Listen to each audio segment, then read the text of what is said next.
Morning everyone. আজকে সকাল সকাল ঘুম থেকে রেডি হয়ে নিয়েছি। আজকে থার্ড ডে অফ এক্সাম। গুটি গুটি পায়ে কলেজের উদ্দেশ্যে রওনা দিয়েছি। সকাল সকাল প্রচুর গরম পড়েছে। সকাল প্রায় 8টা বাজে।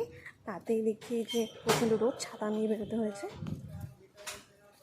হাওয়া দিচ্ছে হালকা, তবুও তাতে কোনো লাভ নেই। প্রচণ্ড রোদ, গরমটা বিভৎস পড়েছে, হিউমিডিটিটা অনেক বেশি। আজ আমার ব্রেকফাস্টে ছিল রুটি আর ছোলার ডাল।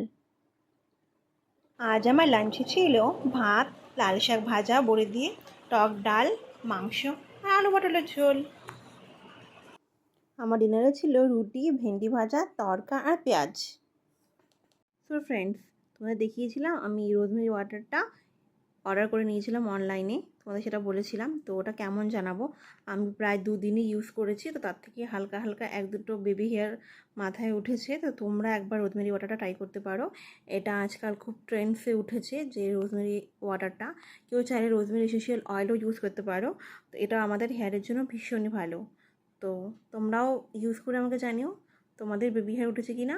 আর যাদের একটু টাক পড়ার সমস্যা আছে, মানে একদম চুল পড়া তো এখন ঘরে ঘরেই সব মেয়েদেরই থাকে, এমনকি ছেলেদেরও।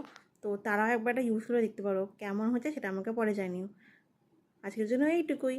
গুড নাইট, আবার দেখা হচ্ছে নেক্সট ব্লগে।